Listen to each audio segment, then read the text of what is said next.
Good ball played in for Tony Morley. Oh, he must be! And it is! Peter Will!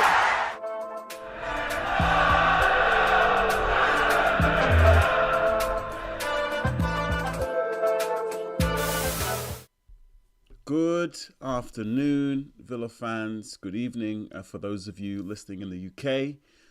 It is a somber Craig here, ready to talk about our defeat in the Conference League and our exit at the hands of Olympiacos.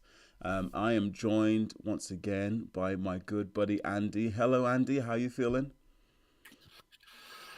Hi, Craig. Yeah, hi everyone. Bit deflated. It was one of those nights. I thought it was like Unai Emery was doing his best to spin all his plates while the Greeks went round smashing them all as they like to do. So one of those nights. But bit sad.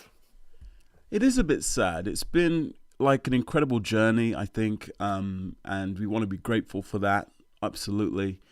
But there is certainly a feeling of deflation. I think that we all believe that this could be Aston Villa's first trophy in a number of years, since 1996. Certainly we were favourites.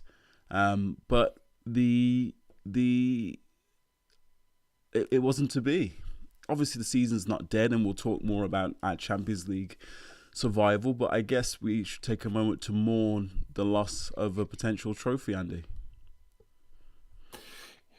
Yeah, I think so. I think it is. It does feel like one has passed us by here, and it's maybe one that won't come along again. You know, it's a specific qualification process, isn't it? Finishing seventh. It's not the sort of thing you necessarily aim for. And but it's been an absolute joy, I think, to have European football back at the club. It's been absolutely wonderful to see all the fans on the continent traveling. You know, the guys, you know, posting videos and pictures of their travels from initially in Edinburgh all the way to sort of last night in Greece. So and I think they've been a credit to the club as well. But it's been great to sort of see Villa back on that stage, back playing European football. And the thing is, we were favourites, but I think we were favourites not really based on an awful lot. You know, first year back in Europe, you know, for over 10 years, you can't be favourites for that, can you? Because as we've discovered, there are some wily old teams playing European football who normally play at a higher level as well, like Olympiacos. So we're always going to be up against it, really, to win the trophy, I think. Well, it certainly didn't work out that way. We have to go all the way back. I just wanted to take a moment, just a couple of minutes, to review the journey, really. I want to also just thank everyone for checking out this channel. I went through the analytics the other day, and our most recent video was the biggest video we've ever done, and over 5,000 of you have joined us on this show. 5,000 unique visitors to the channel, which I think is quite incredible since we started in August, and with our magical promotion budget of absolutely zero. You've all got here through through word of mouth and through and obviously through the social media stuff. So just a quick thank you for everyone for supporting the channel and liking and subscribing and all that good stuff. Hopefully, certainly we've had a lot of fun doing it, and we would love nothing more than to bring back this gather round again to talk about a Champions League campaign next year. But let's just have a little walk down memory lane, Andy. So it started off all the way back in August 23rd, last summer. We were away to Hibs and we smashed them 5-0, and then we beat them 3-0 in the return leg. And I remember saying on the show that we did to which was probably my misplaced ego, is that I said at the time, I think, well, I hope we have a little bit more stiffer competition than this. I was like, this won't be fun if it's just all goes our way like this. And little did I know, Andy, this was a situation which would not necessarily be a straightforward competition as I imagined back in August. Oh, I mean, yeah, it has been tricky, hasn't it? And I think ever since that Hibernian tie, we haven't really taken anyone to the cleaners as such. It hasn't been plain sailing. We've lost games. We've obviously had a penalty shootout. We've drawn matches.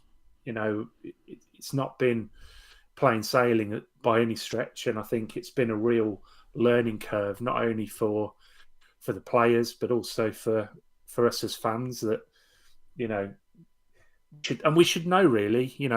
That the memory of Rapid Vienna and Helsingborg and these kind of teams should live large in our memory. Really, we should know that European teams are good and technical, and even if they're not assembled, for the same cost as we assemble our teams in the UK, they're excellent teams. And a lot of the players do end up in the Premier League, don't they? So it's never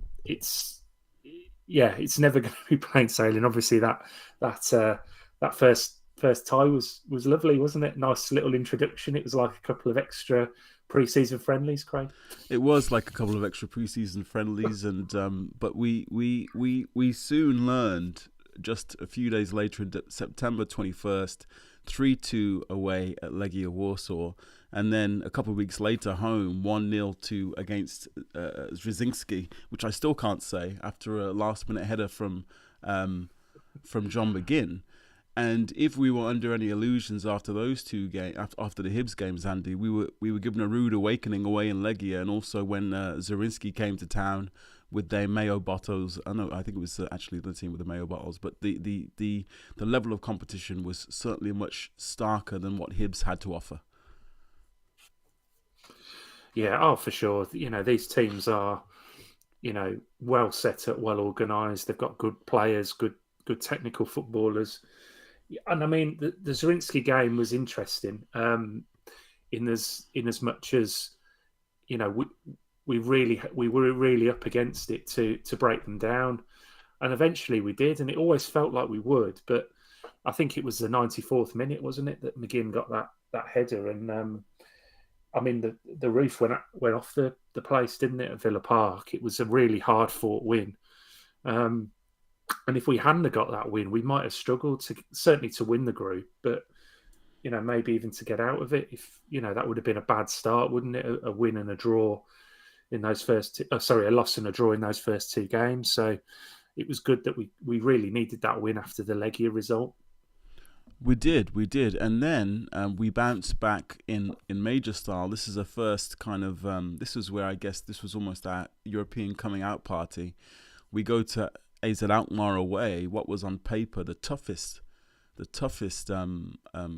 challenge of the group stage, and we absolutely smashed them 4-1, bring them back to Villa Park, beat them 2-1 in a slightly closer game, and then we really kind of quickened on gas at that point, Andy, and the European charge is well and truly alive and well. Yeah, I mean, that was a really good sort of few weeks, wasn't it? And I think it was. I mean, you might have to correct my memory here, but it felt like at the time we were in a really good patch of scoring goals. Sort of. I remember beating Brighton 6-1, West Ham 4-1. We felt like we were scoring a lot of goals against teams, and that was another one. And we just kind of tore through them, really, didn't we? Particularly in the first half. So, yeah. Really good, and by then, like you say, we were off and running and looking like we were taking control of the group, which was great. That's what we wanted. We did, and then we had the Mayo Gate, lots of trouble from the Legia Warsaw fans, police officers injured. If you want to go over that game, please jump back in the archives and check out. We covered that in detail at the time, but that kind of 2-1 win at home to Legia basically guaranteed us passage, and then we had a very drab 1-1 away result at the 14th of December just to confirm it with back at Zerinski, and then we get into the round of 16, and this is which would eventually become our undoing, Andy. All of the dropouts from the Europa League, proper drop into our pool, including none other than Jordan Henderson's Ajax Amsterdam. And this was on the 7th of March, so we've had a good 3-month break. And then I remember this is the first time, that fixture away in Ajax was the first time that I was like, oh, these players are really just not experienced. And I felt like not only that, but the Spurs result afterwards where we got smashed 4-0, that was the first time I was like, oh, we don't have the experience to know how to handle these occasions. And the atmosphere in Amsterdam at the Johan Cruyff Arena was just incredible. And it did shrink us into our shells a little bit. And that is, for me at the time and still now in retrospect, was completely understandable because we're novices at this level, Andy. Yeah, I think that was. I felt the same on the night. It was clearly Ajax, as everyone says, not the force they once were, and it was a really tricky night for us, to be honest. I thought in the end we probably managed it quite well, and it was good to get out of there with a draw. But yeah, like you say, it was clear that it was a bit of a new experience for some of our players. A game that was a little bit of an eye-opener and kind of stopped us in our tracks a little bit, I think, in terms of the some of the not the optimism necessarily, but maybe people started to think this might not be as easy as we sort of thought it might be. Yeah, and then in the second leg, this is my standout memory. This will be my standout memory, I think, in years to come or months to come or whatever, in terms of looking at this return to Aston Villa, to then go back to Villa Park a week later and thrash Ajax 4-0 on the night. Just a majestic atmosphere, a majestic performance with guaranteeing our passage into the quarterfinals. For me, I think that even eclipses the penalty shootout win at Lille. Just to see Ajax, again, European giants, yes, as you say, Andy, not in their best moment, but it's still Ajax. To have Ajax come to town and to absolutely thrash them, that is kind of a memory that will endure with me and be my kind of standout, I think, from this campaign. I mean, how was it for you? I think you may have been there, and if you weren't there, you were certainly watching on TV. Yeah, I watched it. I didn't. I couldn't make it that night. Had to give up my ticket. But yeah, it was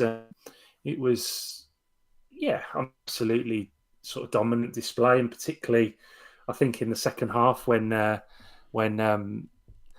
Box Office John came on, I think, and he certainly set the cat amongst the pigeons a little bit, didn't he? Scored an excellent goal, which nearly took the goalposts out of the ground, and of course Diaby finished it off, didn't he? But yeah, I mean, just one of those nights. Of course, that was the night as well. Ollie Watkins got that injury, didn't he? Do you remember he went down with a cut on his knee, as it turned out. Yeah. But we all thought straight away from his reaction, oh God, he was thumping the turf, wasn't he? Yeah. It was a real moment, really, where we all just, you could feel the sharp intake of breath all over Birmingham. It was kind of a real worry moment, but he was all right after. I think he missed the next game, and then he was fine, wasn't he? But tremendous win, and obviously that's the kind of result, isn't it, that goes into the history books, like the last time we beat them at Villa Park as well. 2-1, Barry and Larson. Yeah, absolutely, and that was a great night as well. And this was no different. It was the only difference, obviously, was that the context is that the opposition probably weren't as strong. They're Jordan Henderson, Andy. What are you talking about? And we're probably this is it. England superstar stalwart in the midfield. I'm sure he'll be lacing up his boots in the Euros at the summer. Thank you, Gareth. And then it starts to get really hard. The Lille fixtures, Lille, I think, were the better side than us in both games. I think we did well to get through 2-1. And then we did very well to be able to cling on away at Lille and we get through, and then you're kind of thinking, okay, well that was our bad performance almost out the way there. That was the time where we've really faced major adversity. At this point, this is April, it's only a few weeks ago. Injuries have already bitten us really badly at this point. The players are beginning to fade a little bit. And that's where you start to think, okay, if we can play that badly with this many injuries and still we can make it through with the brilliance of Emi Martinez, maybe, just maybe, this is our year. And also, lots of people were saying, well, Lille is the most difficult fixture that we have.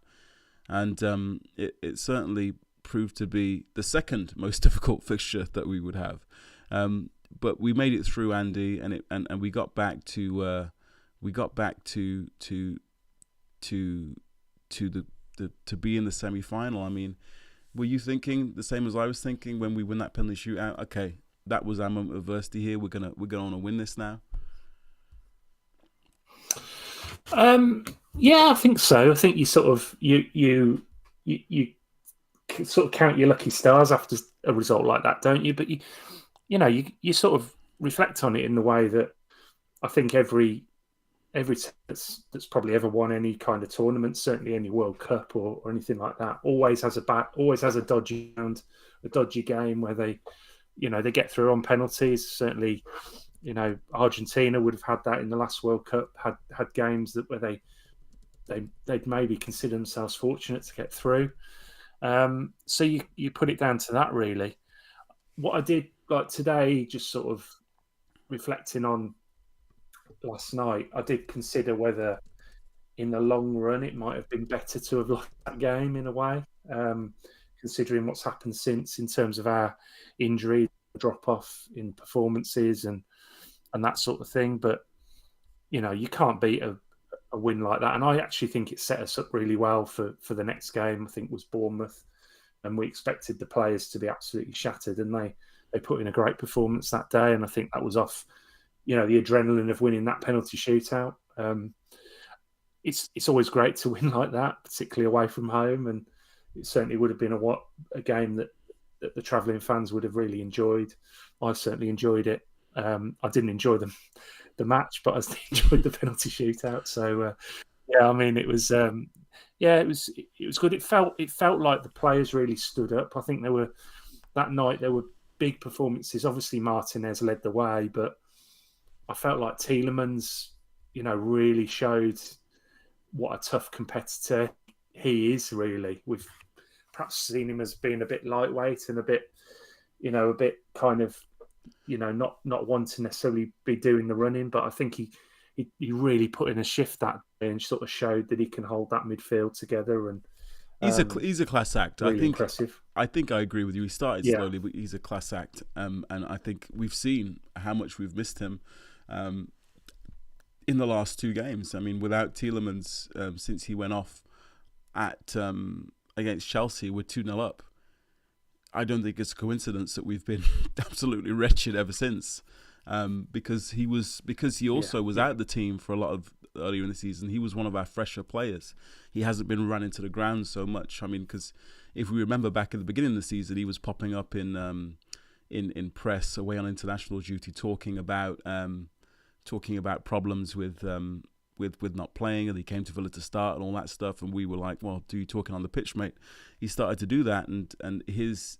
I mean, we could probably have a 2-hour show just talking about Villa's injuries, but the Youri Tielemans injury against Chelsea has really been untimely and really damaging, I think. We have a comment here from Gary, who says, "Hi guys, we needed to prioritise one or the other in hindsight." What do you think about that, Andy? Do you think, in retrospect, now that we're out the Europa League and we're stuttering in the league, did we need to pick one or the other earlier in the season? Obviously too late now, but is that a mistake that we made? I think there's an argument that we did prioritise. We prioritised the league. I think it was always the case that once we got into the last 12 or 10 games with a chance of finishing in the Champions League places, there's no doubt that would have been the focus for the manager. The cup competition then comes a little bit secondary. You obviously put everything into it, but I think they probably did, prioritise the position. And I think in terms of the club, obviously as fans, we want to see trophies, don't we? We want to see McGinn lifting trophies. We've been starved that for so long, but I think from a club perspective, from a business perspective, and where the club want to be, and the trajectory that they want to go on, Champions League is an absolute must if they can do it, and they're in a really good position to do it, and hopefully they can just get it over the line, either by Tottenham failing or by hook us or winning by one of our crook. last 2 games. And let's not forget, absolutely, we spent most of the season, Andy, thinking that 5th was going to be enough, and we've had 5th in the bank for weeks. So the fact that English teams have done so poorly in Europe, I mean, we were the last men standing, has really also screwed us over a little bit in that way, because we could have already been on the beach in the league games. We could have been playing the kids for the last 2 weeks, and then we could have really prioritised the Europa League, actually, because Champions League would have been done and dusted. But as the way the cookie crumbled, Germany, with an inspired by a Leverkusen, taking on all comers, and very odd that Arsenal and Man City and kind of fell in the way that they did. Brighton didn't do us any favours in Europe either. They had a little bit of a difficult run. Man United were a joke in Europe as well this season. So we've been a little bit unlucky in regards to that 5th place. But as you say, 4th can still be in the bag. We'll talk about Liverpool a little bit later on. All right, we've dillied and dallied for too long, and there's nowhere else to go now but talk about Olympiacos 2, Aston Villa 0. Lots of people think, Andy, this tie was over in the first leg. I really believed that we could win 2-0, and I was completely wrong. I think they were even better in the second leg. I think Olympiacos were completely comfortable. I don't think we worked the goalkeeper at all, other than a Leon Bailey drive, which stung his fingers in the first half. And although I think McGinn said and Emery said we were quite good on the ball, certainly much better in the first half, we concede a goal after 10 minutes, which is just so soft. We had talked about Luka Dean, certainly in that Legia Warsaw game away. He was culpable for at least 2 of those goals by just not tracking his man.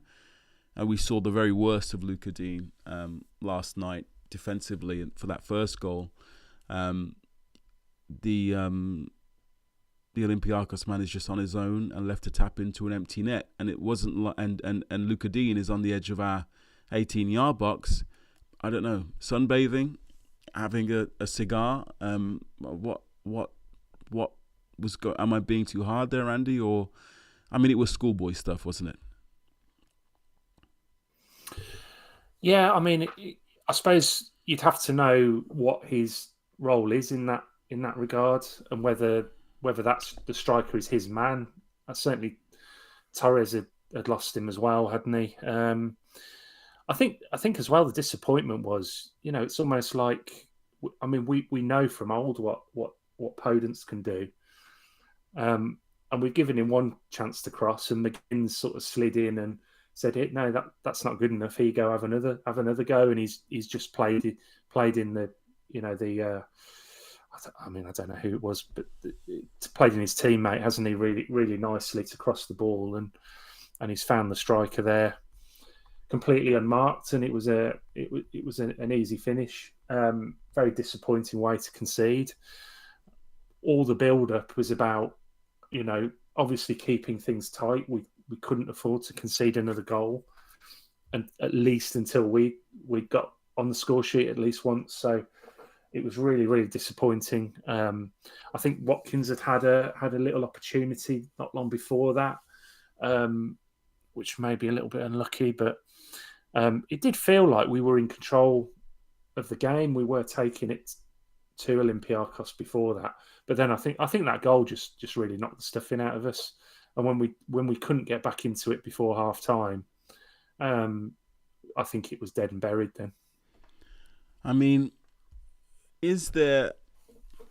I mean, my position on this, Andy, is really clear. I think if we just look at the substitutes bench, it's quite obvious. I mean, sometimes if it walks sometimes we can look at these things too deeply, and obviously when we're doing when we're doing shows like this, I think it's really important that we try and look a little bit deeper, and we sometimes go into granular detail about things. But sometimes a duck is just a duck, and sometimes a cigar is just a cigar. And when you look at the bench that Aston Villa had, it is a little bit frightening. These are players, with respect, that play for our youth team by and large. Kane Kessler-Hayden, Timur Ogbunam, Finley Monroe, Kellyman, Gauchi, Travis Patterson, Caden Young.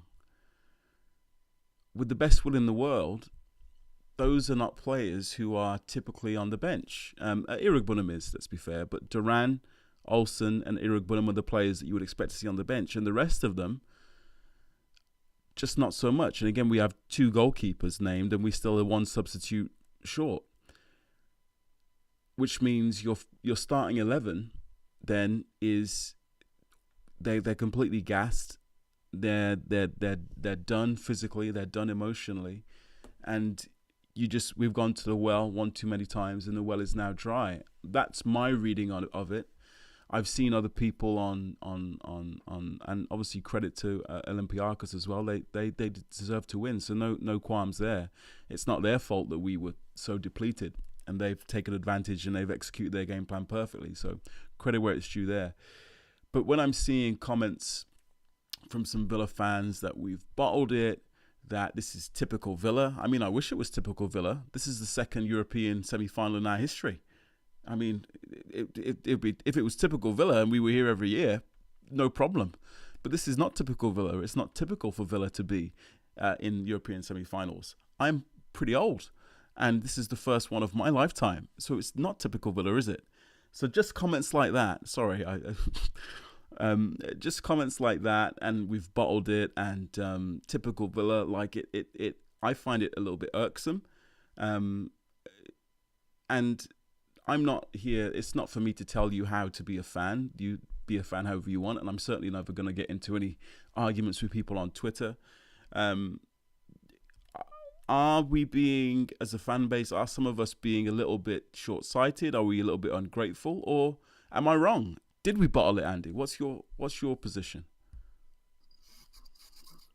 No, we certainly didn't bottle it. It's nothing like that. I think that's a lazy kind of comment, really, isn't it? That's when people feel annoyed that we've lost, feel sad that we've lost, or angry, and they throw stuff like that around.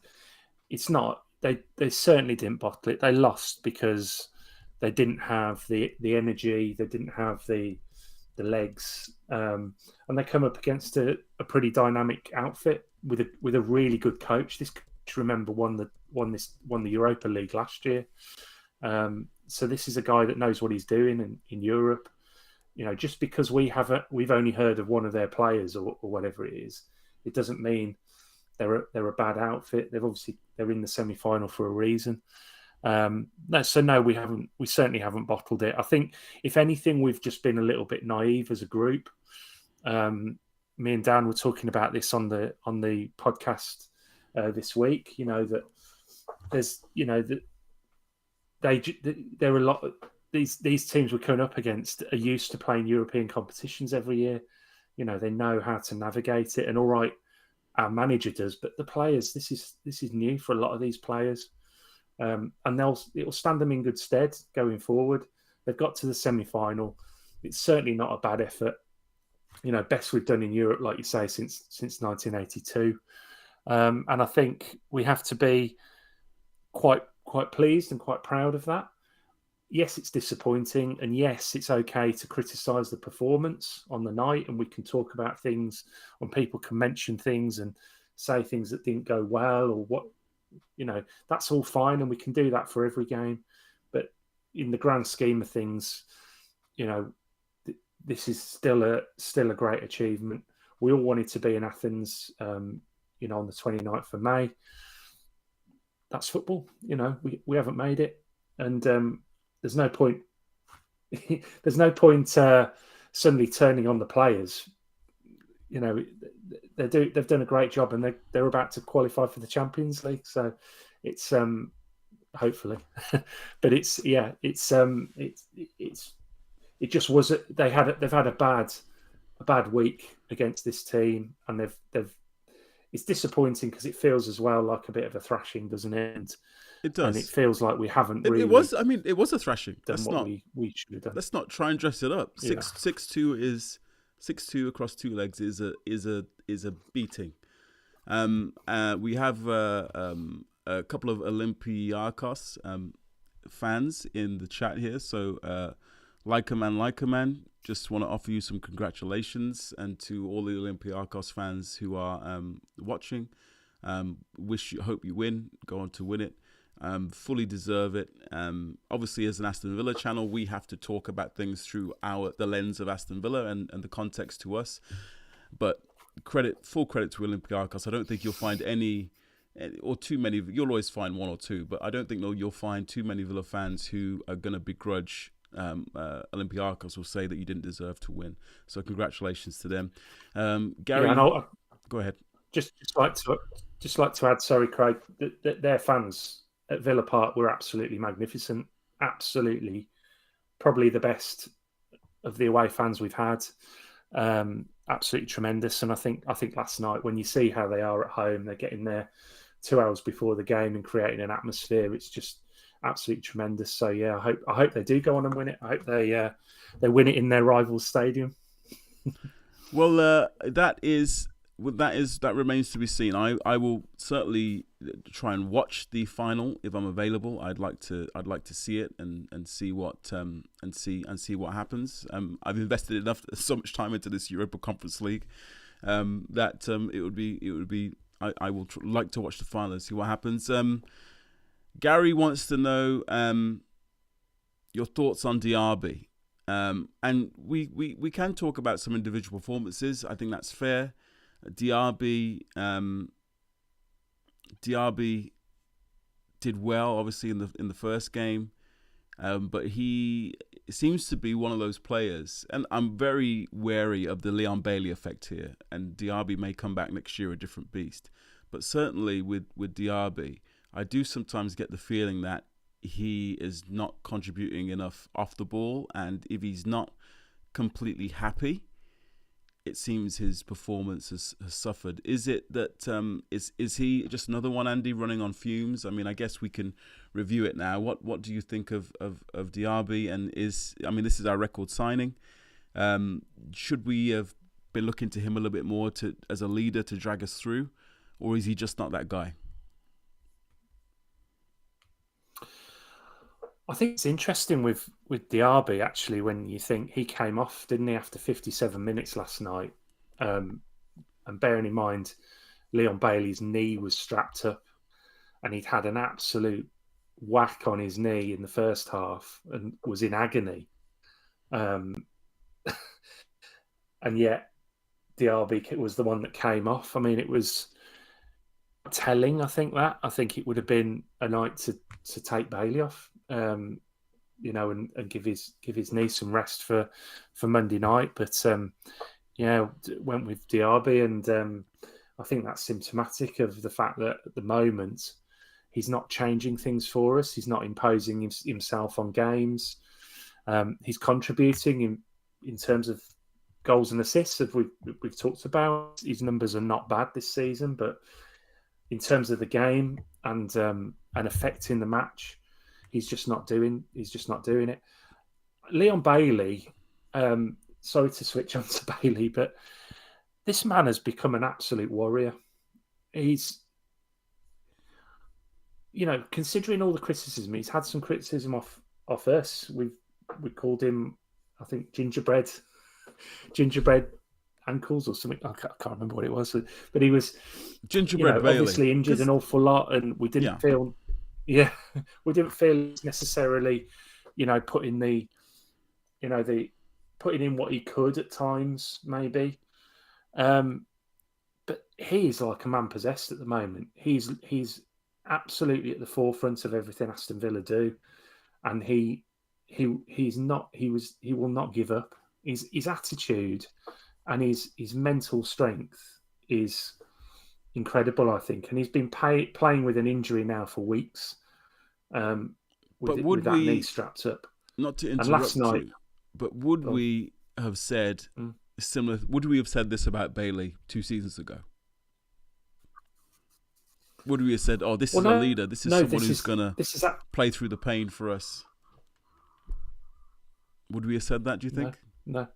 This is exactly it. We would not. It's been a complete turnaround, not only in his performances, but in his whole psychology and the way he approaches matches. He's a lead.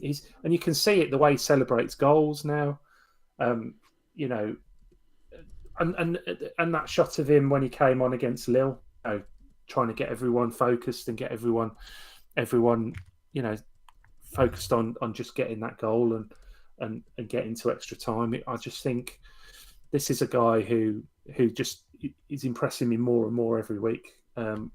Not just with his play, but with his attitude. I just think he's an absolute warrior for us.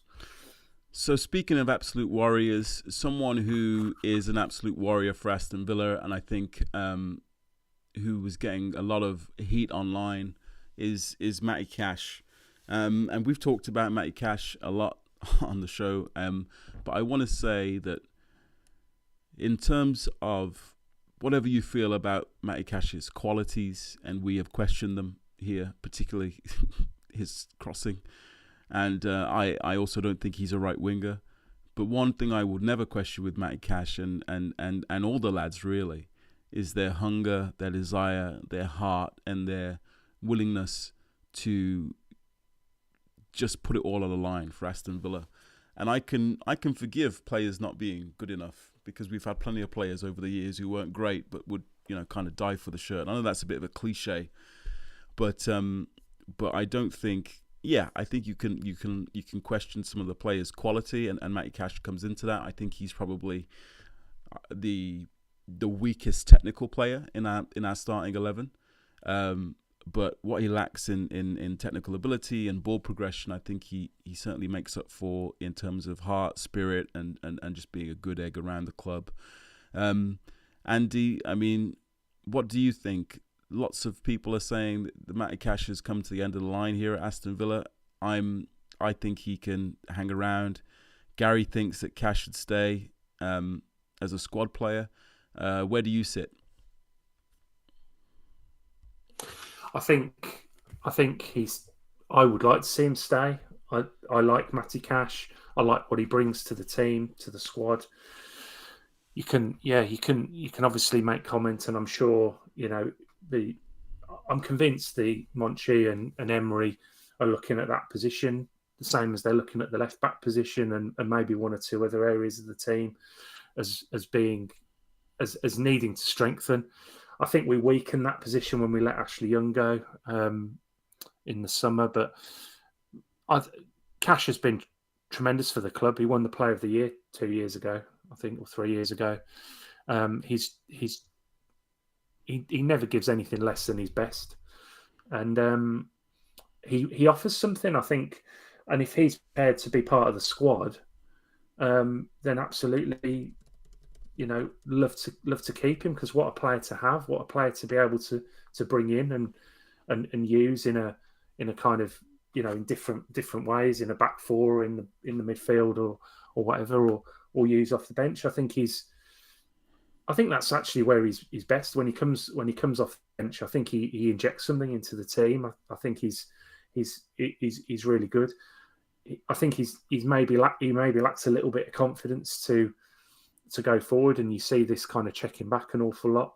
But he's only doing what he's given license to do, and I think it's about keeping the ball the way Villa play, isn't it? So yeah, and I think also I'm more happy with him, more than happy. His level as a right winger was he was kind of a rotation option for a mid-table championship side.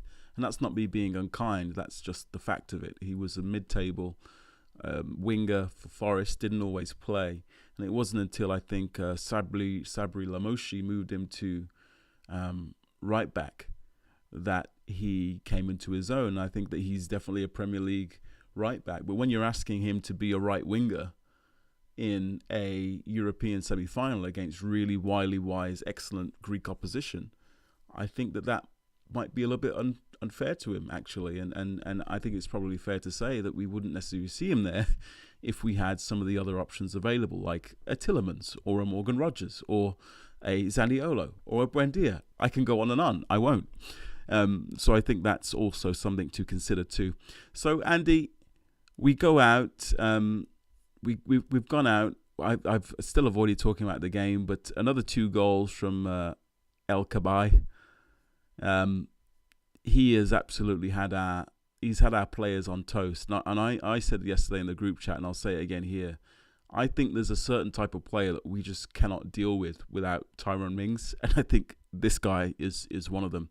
A word for El Kaabi. He's been excellent, Andy, and he's absolutely ripped us limb from limb in these 2 legs. He certainly has 5 goals. I mean, without him, we go through, don't we? It's that simple. So, I think you're right. I think, he's obviously got a lot of pace. I think positionally he's excellent. The way he makes his runs, the way he's very intelligent in that regard. And he's made our defensive line look very pasty, to say the least. He's deserved. I think he's the highest goal scorer in the European competitions this season. Tremendous performance, but obviously not overly happy about it, Craig. Well, I just wanted to give him his flowers because, look, when there's occasionally an opposition player just comes and does you.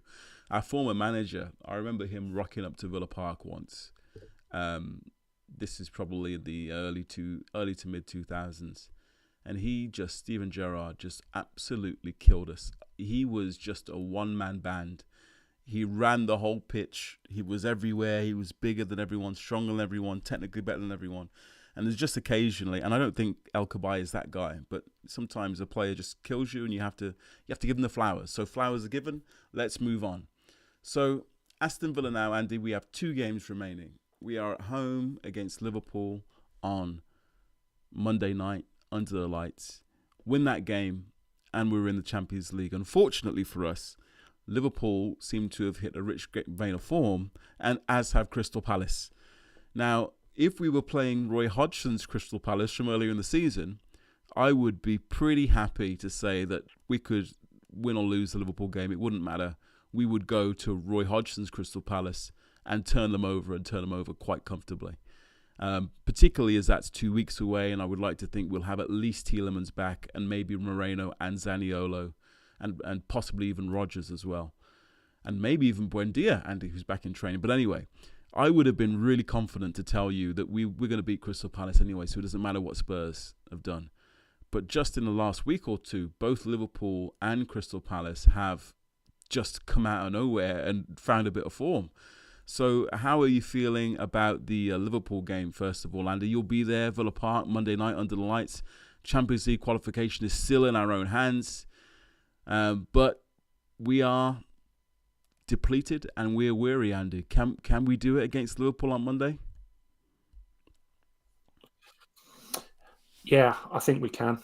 I'm going to say I was talking to Dan about this on the podcast this week, and absolutely think we can go there and at home, obviously, but we can just put in one last big effort. I'm really hoping that Tillemans will be available. Moreno, maybe even Rogers. We'll see, and we can just leave everything out there for this one. I'm also hoping. I'm really hoping that Burnley do something on Saturday, because if they can get any kind of result at White Hart Lane, I think it's at Tottenham. then I think it's over as well, isn't it? So yeah, it's hanging a little bit in the balance, and I think our recent form has made it that way. But we can do it, and we can, and I think also it'd be good to do it off our own bat, under our own steam, rather than relying on Spurs to kind of fall away. I think if we can go and beat Liverpool or Palace and put the seal on it, that'll feel a lot better, and the chance to get to 70 points as well would be an absolutely remarkable achievement for this team. So just hopeful, Craig, just go into every game expecting and hoping that we can do something. Well, we'll know pretty soon. It is tomorrow at 3:00 kickoff, Tottenham at home against Burnley. I have watched enough of Burnley this year to know that I don't think they have a cat's chance in hell of beating Spurs. Burnley are a team, talk about the Aston Villa goal giveaway club. Burnley take it to a new level. Burnley will give you 2 goals every game. It's a miracle they're not mathematically relegated. I think what Company is tried to do is admirable, but foolhardy. But this isn't a Burnley show, and I think Tottenham are going to beat them 3 or 4-0.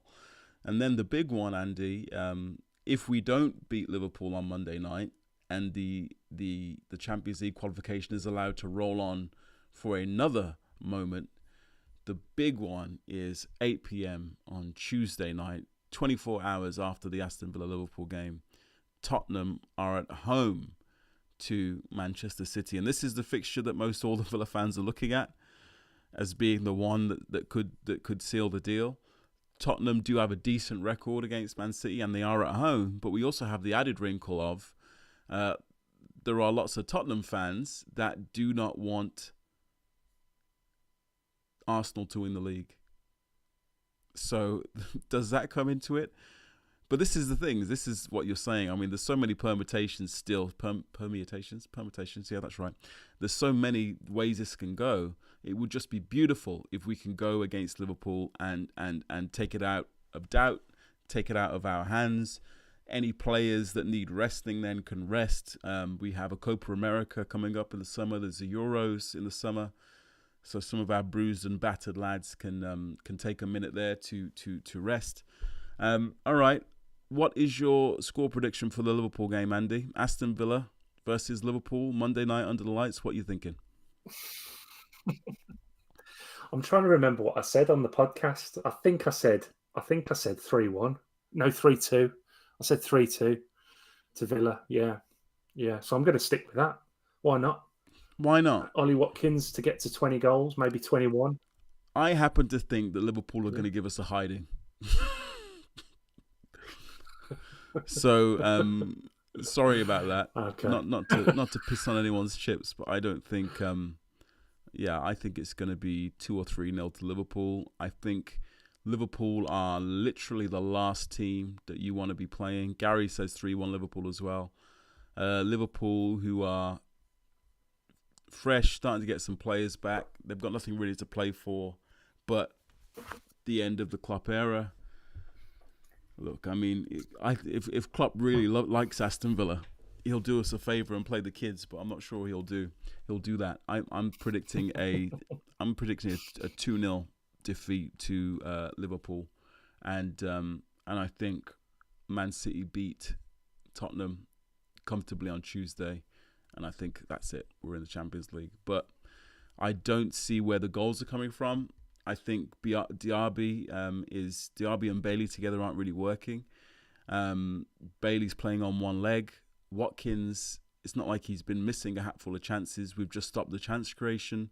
Morgan Rogers isn't there. Jacob Ramsey isn't there. Again, I don't want to belabor the point here, but it's like we just have to play. Basically, we have to either play Duran, who's interesting but not necessarily viable, but I don't see it. I'm going 2-0 Liverpool, and but we're saved on Tuesday by Man City. Although not really saved by Man City. I mean, we got the points. Like, we did it. We did the work to get here. So it's not like Man City are giving it to us. But that's my thoughts. All right. We have been here for long enough. It has been an adventure, a European adventure. I'm very sorry that it's over, but we know regardless of what happens, we're going to be back in Europe next season. So gather round again. We'll be back to cover Aston Villa's Europa League campaign or our Champions League campaign next August. Thank you all so much for watching the channel. Thank you to our contributors. I think we've had James on, we've had Cole on, Andy. You've been a stalwart of the show. Any last words to sign off from our European campaign? Just what a great experience. Great to be back in Europe. We'll be back in Europe again next year, and it's exciting, isn't it? It's exciting. We just need to wait and see what the competition is. But yeah, I've really enjoyed being on, Craig. Great channel, great show. Thanks for doing it, and yeah, we'll be back next year. We'll be back next year with a bang. Again, thank you. Again, over 5,000 of you have watched this show, which is just incredible since it's been born. Again, we have a donut or a bagel marketing budget, so please like, please subscribe, please share on your WhatsApp groups and your social medias. Thank you so much. Very sad that Aston Villa had to bow out of Europe, but I, for one, am one proud Aston Villa fan. It's been a dream come true to be back in Europe this year, and we have so many amazing memories from that European adventure. Obviously disappointed that it came to an end at the penultimate hurdle before the final, but even so, thank you to the players, thank you to Unai Emery, and thank you to the owners, and thanks to all of you. All right, that is all we have time for. We will see you next season. We may pop up with a bonus episode or two throughout the summer to look at transfers and other comings and goings at Villa Park. But for now, it is goodbye from us. And of course, up the Villa, everyone. Bye-bye. Thank you for tuning in to Gather Round Again, an Aston Villa podcast. Please like down below and